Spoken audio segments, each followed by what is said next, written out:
저는 이제 존경하는 우리 오정근 교수님께서 그 발제하신 거에 대해 약간 딴지 거는 내용이 있어가지고 어쨌든 그런 내용이 있긴 하지만 뭐 오정근 교수님에 대해서 이렇게 다른 생각을 갖고 있는 건 아니고요. 제가 얘기하고자 하는 주제는 케인스에 대한 잘못된 이해가 문제가 아니고 케인스 자체가 문제다라는 그런 이야기입니다. 왜 그러냐면 우리가 지금 뭐 책을 한 권을 써도 한 페이지에 있는 내용이 사람들한테 어필하면 그 내용이 영향력을 가집니다.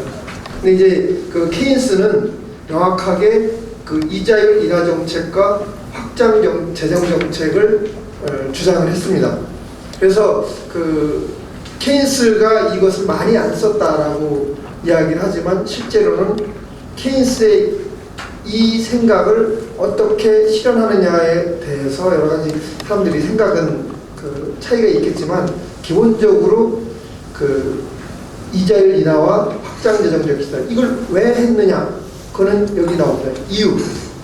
1933년에 아까 그 책을 쓰기 몇 년 전에 루즈벨트가 취임하던 해입니다.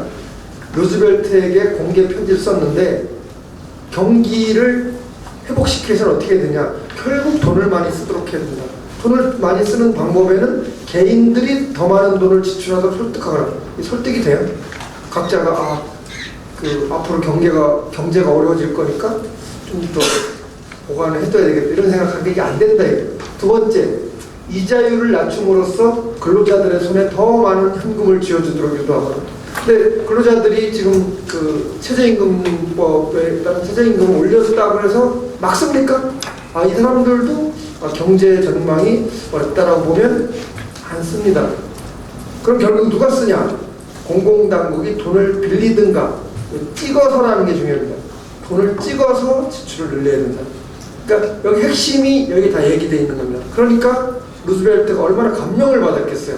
자기가 했던 생각과 똑같으니까 케인스를 영국에서 미국으로 초청합니다. 그래서 1933년 12월에 이걸 썼는데 34년 5월에 케인스를 직접 만나요. 그렇지만 이미 생각은 둘이 의기투합을 한 겁니다. 그래서 케인스의 정책을 추진하는데 그러면 요 찍어서 지출을 늘리는 것을 뭐라 그러냐? 바로 이 일로부터 생산의 증가를 만들 수 있다라고 얘기를 했습니다. 이제 케인스가 주장한 것이 루즈벨트에게 감동을 줬어요. 그러나 케인스가 주장을 했기 때문에 이런 정책을 취했느냐? 그렇지 않습니다. 아까 여러분이 말씀하셨지만 1929년에 대통령이 누구였어요? 공화당 후보 대통령이었습니다. 이 사람은 사업을 해서 돈을 많이 번 사람이에요. 호주에서 광산 개발해서 돈 벌고 러시아 혁명이 일어난 다음에 러시아 가서 금광 개발해서 돈 벌고 아주 돈을 많이 번 특출난 재주가 있는 사업가예요. 이 사람이 딱 공황이 일어나니까 어떤 생각을 하냐? 그때 미국의 최대 기업가가 누구예요? 제럴드 포드입니다. 제럴드 포드가 아니라 포드 자동차의 포드입니다.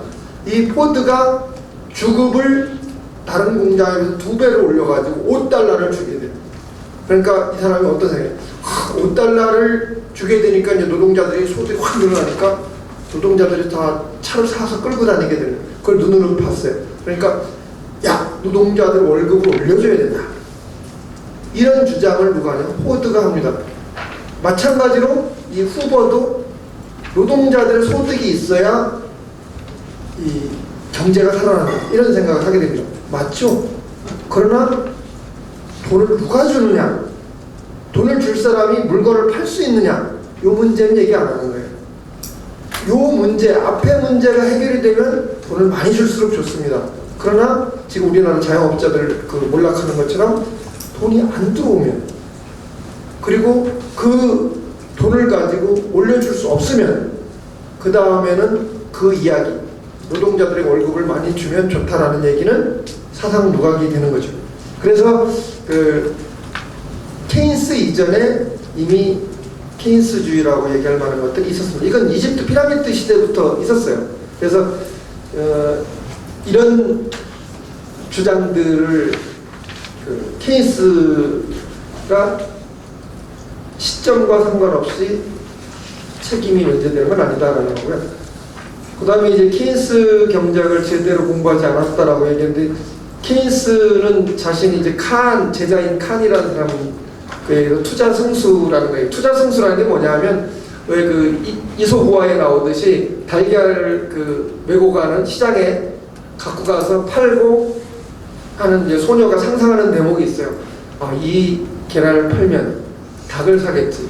닭을 사면 닭이 알을 낳겠지. 그럼 나는 더 많은 알을 낳아서 또 팔면 부자가 되겠지. 부자가 되면 집을 사겠지. 이렇게 하다가 환상을 갖고 있다가 돌부리에 걸려서 넘어져서 계란이 다 깨져서 꽝이 됐다라는 그런 우화가 있는데, 이 투자 승수라는 것이 그거와 비슷합니다.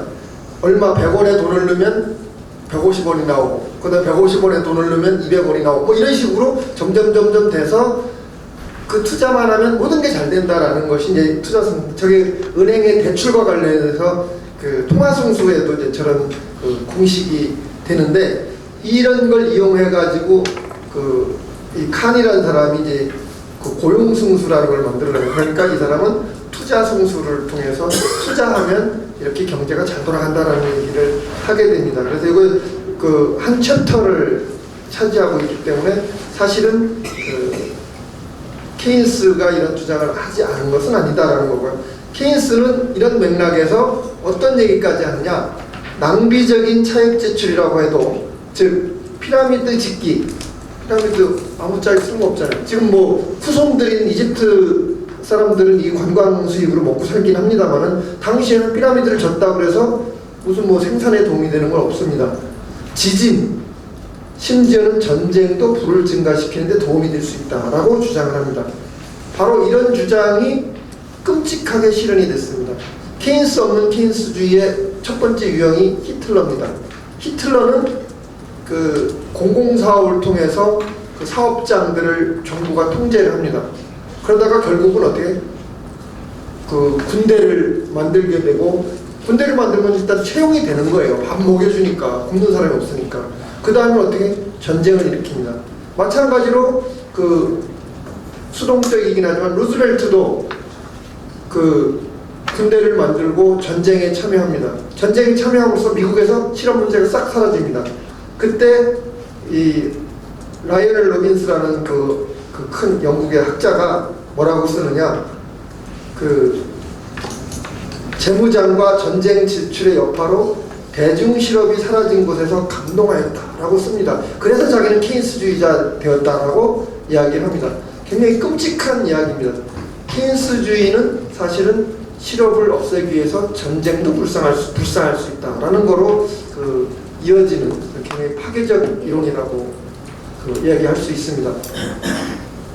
그리고 이제 유효수요 부족이라는 거에 대해서 아무런 이의 없이 받아들이고 계신데, 저는 유효수요라는 것이 무엇이냐, 사람들이 실제로 사고 싶어하는 것의 수요를 유효수요라고 얘기할 수 있습니다. 그런데 요 밑에 이제 제가 뭐 극단적으로 단순한 예문을 지었는데, 주택이 100개가 필요한데 120개를 만들어냈다. 그럼 20개는 유효수요냐? 초과수요입니다. 초과 공급이에요. 그래서 이런 과잉 공급이 일어나면 반드시 그 책임은 건설회사가 책임을 질 수밖에 없는 거예요. 근데 이것을 국가가 사가지고 때려부신다든가 하게 되면 이게 낭비라는 거예요. 그래서 이런 것은 시장은 이런 실수를 할 수가 있는데, 이걸 만약에 정부가 사가지고 때려부신다든지 혹은 뭐 공공용의 어떤 건물로 쓴다면 어떤 일이 일어나느냐, 건설에서 손에 하나도 안 받죠. 또 짓습니다. 또 지면 어때요? 그 다음에 감당이 안 되는 거죠.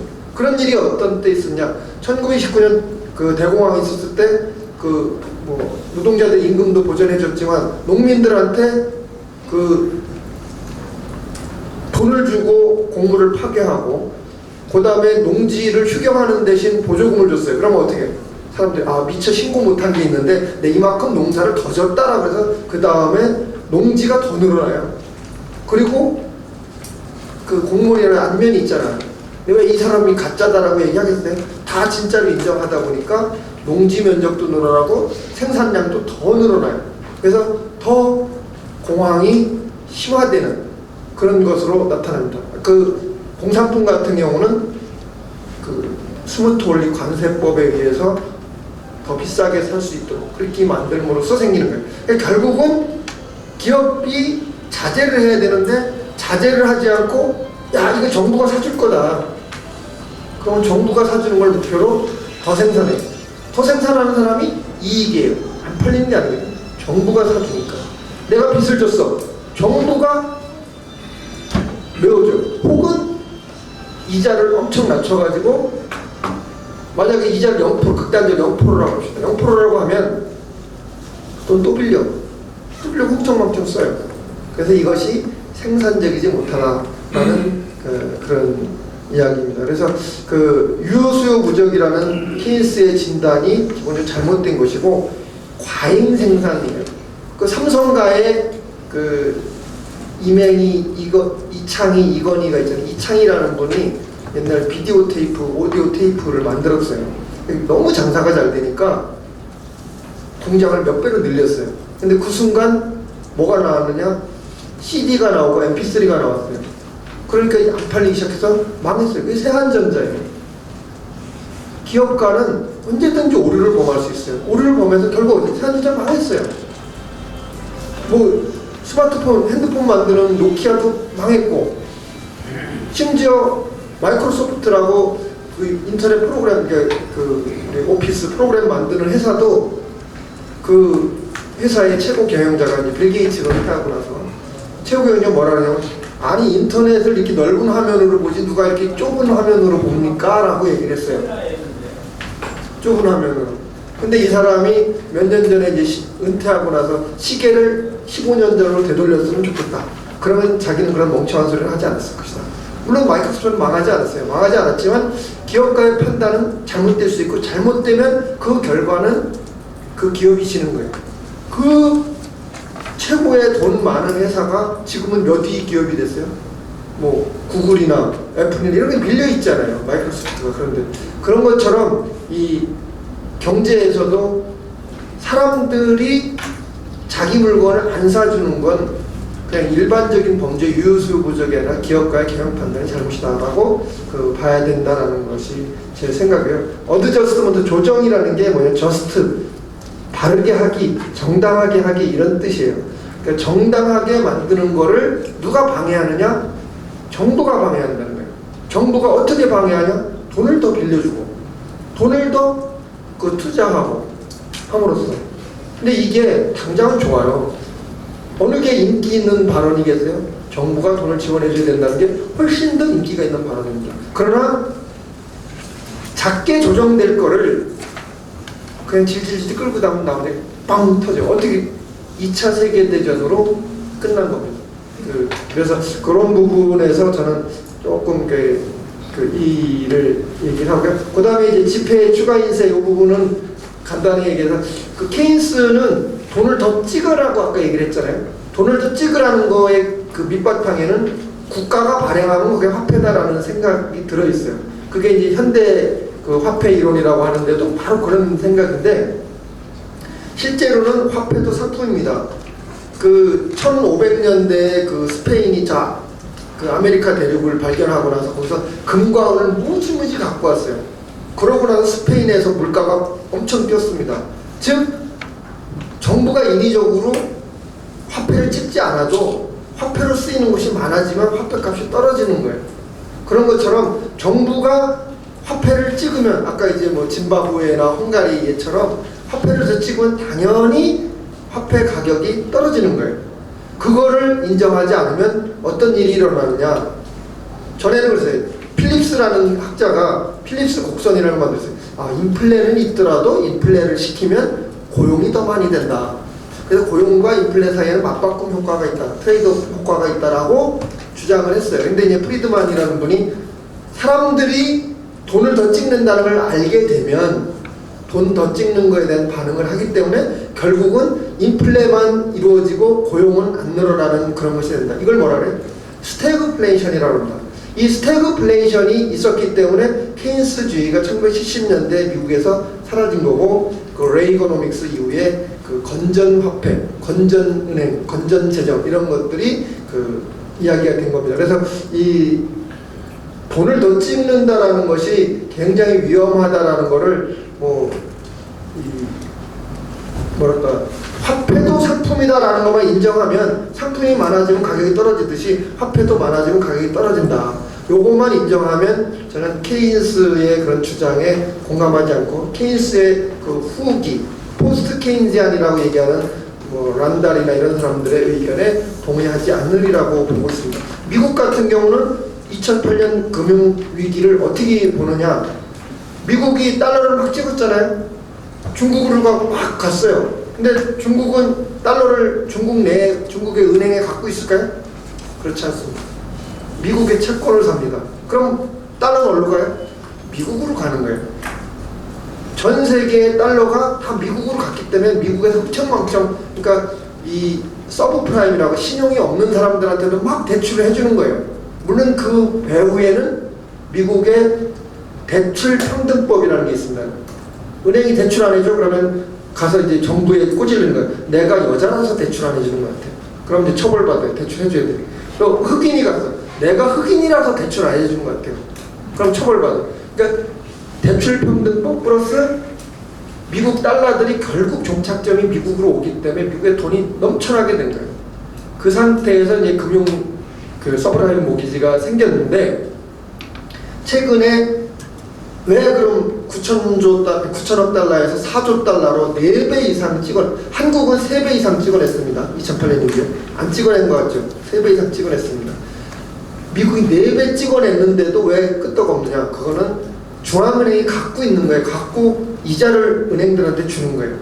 그래서 이런 은행의 기법 문제가 있기 때문에 그런데, 어쨌든 간에 돈을 더 찍는 건 굉장히 위험하다. 그런 것을 알고, 한국에서 돈을 더 찍으면 어떤 일이 일어나냐, 한국 같은 데서는 이 돈을 누가 수용해 주는 데가 없기 때문에 큰 일이 일어날 수 있다. 우리나라 예전에 그 금융위기 때 83 조치 때 결국 미국 돈 끌어다가 했습니다. 그리고 1997년 그 금융위기 때, 그때도 미국 돈 끌어다가 해결했어요. 97년 금융위기 때는요, 96년에 230억 달러의 그 일본 돈이 들어왔습니다. 근데 97년에 일본 돈 130억 달러를 빼갔어요. 왜? 대출이 1년 단위로 해주잖아요. 1년 지나니까 돈을 빼갔어. 그래서 우리나라 그 경제기획원 장관이 일본 관방장관한테 가서 제발 정부가 보증할 테니, 은행이 돈을 못 갚으면 정부가 갚을 테니 빌려달라니까 일본이 뭐라지? NO! 왜 no 그래? 그때 김영삼 대통령이 일본 버르장머리를 고쳐야 된다고. 하여튼 이 돈 빌려줄 사람한테 그냥 빡빡 핏대 세우고 죽일 놈 살릴 놈, 지금도 좀 그런 편인데, 그 230억 달러에 미국이 20억 달러를 회수해 갔는데, 결국은 외부의 IMF, 미국의 입김이 작용한 IMF가 첫 번째 지원해 준 돈이 230억 달러예요. 그러니까 이제 우리나라가 그때 왜 돈 더 찍으면 되지? 돈 더 찍으면 해결이 돼요? 안 되죠. 남들이 인정하는 돈, 그게 미국 달러였어요. 그래서 미국 달러가 들어왔을 텐데, 저는 이제 우리나라에서 지금 정부가 부채를 낸다라는 건 사실 돈 더 찍는다는 거거든요. 정부가 채권 한 장 써주고 돈을 한국은행에서 빌려오는 거니까 실제 돈이 더 돌아가는. 그래서 이게 굉장히 위험하다. 그 케인스주의의 이 화폐를 마치 정부 마음대로 찍으면 된다는 식으로 생각하는 것은 굉장히 위험하다라는 것을, 케인스주의 자체가 문제다라는 식으로 해서 말씀드렸습니다. 감사합니다.